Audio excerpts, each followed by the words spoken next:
Rappelez-nous votre nom. Jean-Claude Van Damme. On s'en souviendra.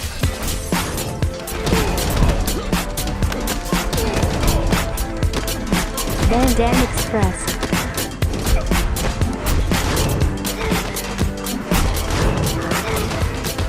Van Damme Express. Salut tout le monde, vous écoutez Van Damme Express, le podcast qui regarde tous les films de Jean-Claude Van Damme et qui en parle en moins de 5 minutes. Van Damme Express. Aujourd'hui on parle de Kickboxer en 1989, un film de Marc Dissal avec et scénarisé par Jean-Claude. Donc là on est au tout début de sa carrière, 89, en sachant que Bloodsport, donc, qui est vraiment le premier gros carton, c'est 88, donc il va en enchaîner pas mal dans ces années-là. Kickboxer, c'est du... Alors, dans le film, on a bien sûr Jean-Claude, on a aussi Michel Kissy qui joue Tong Po, qui est le principal antagoniste, donc celui contre qui il va se bagarrer dans le film. Mais Michel Kissy, je crois qu'il y a eu un imbroglio là-dessus où les producteurs en voulaient pas et donc ils l'ont grimé pour le faire. Ils l'ont grimé, ils lui ont mis une espèce de perruque pour le faire passer pour un gars du cru, un Thaïlandais, parce que c'est fait en Thaïlande le film. Et donc Michel Kissy, qui est vraiment un ami d'enfance de Van Damme, va être embauché sur une prestation parce qu'ils en voulaient pas au début. Les producteurs finalement vont dire ok c'est bon, on s'est fait avoir, mais le résultat est vraiment chouette. Petit film à 1,5 million de dollars, donc après qui va avoir une grosse, donc il va faire une grosse plus-value parce que le film va avoir quand même du succès. Alors au niveau du scénario, on est dans l'hyper classique. Alors j'ai pas dit, mais Jean-Claude Van Damme joue Kurt Sloan, donc là on est dans du patronyme un peu classique. Donc Kurt Sloan qui va avec son frère Eric, qui est un champion de kickboxing qui s'appelle l'éliminateur, c'est comme ça qu'on l'appelle dans le monde du kickboxing. Et en fait, il est imbattable dans son pays, il s'ennuie, donc il dit ouais, on va aller en Thaïlande. Il paraît que c'est un pays où il y a des gars super forts et on va voir ce que ça donne. Mais il tombe contre le champion Tong Po, champion du Muay Thai là-bas, qui est il y va un petit peu tranquille en se disant ça va être facile comme combat. En fait, il se fait massacrer et il tombe, il se fait détruire le dos et donc il finit en chaise roulante. Voilà, donc après film hyper classique, Kurt veut venger son frère, donc il va voir un maître Muay Thai, Xian Cho, qui est un ermite. Il y a un training montage, il tape sur des bambous, il fait des trucs de bouddhiste. Voilà, et dans l'objectif de rencontrer Tong Po en combat singulier et de le battre à la loyale. Alors bien entendu, les mecs qui organisent les tournois sont un petit peu des mafieux sur les bords, donc ils vont enlever son frère, ils vont violer sa copine, enfin des trucs vraiment pas bien. Et donc ça va mettre en colère Kurt, qui va avec ses amis quand même tenter de remporter le combat à l'amiable. Donc il y a quand même, pendant le combat, en parallèle, il y a ses amis qui vont aller sauver son frère.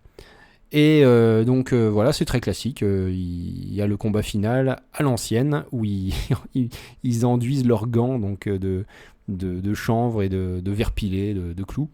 Donc si vous avez vu Hot Shot 2, il y a cette scène qui est parodiée dans Hot Shot 2 où ils mettent des haribots, des bonbons. Voilà, c'est un film très con. Et puis voilà, finalement il met une branlée à Tong Po. Donc vraiment du super classique. Tu sais bien danser? Danser? Oui, les danses américaines, le disco. Ah ouais, danser, je danse très bien. Pourquoi? J'aimerais te voir danser pour observer ton équilibre.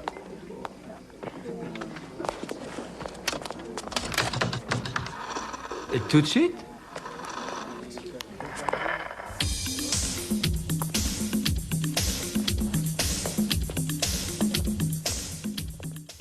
Sur le ring, Tang Po n'a fait qu'une bouchée de son frère. Mais ce jeune homme est différent.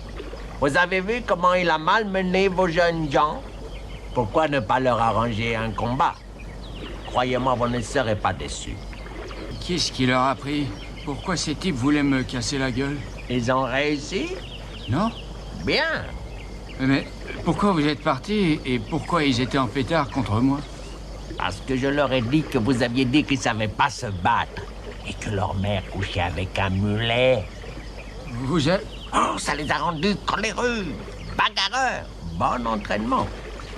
Maintenant, tu vas t'échauffer en pédalant. Plus vite!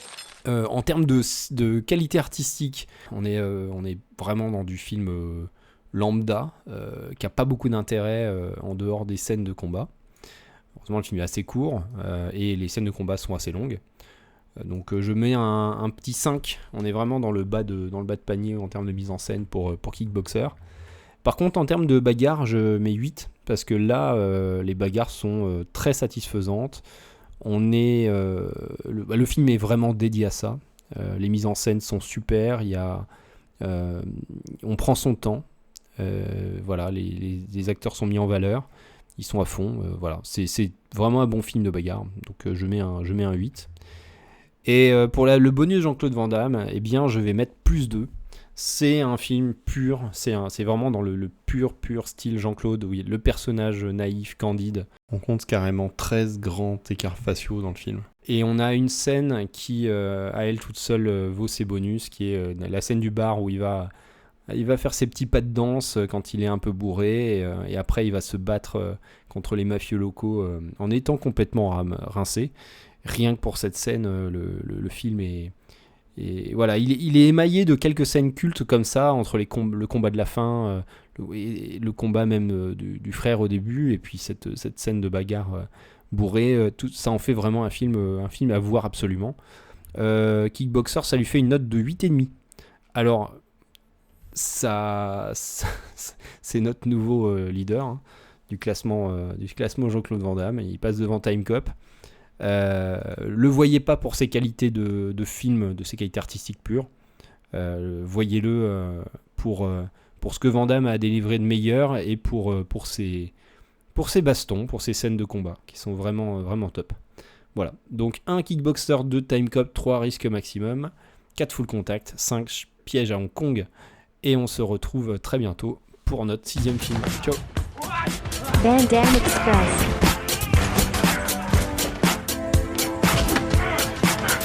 Van Damme Express. Van Damme Express.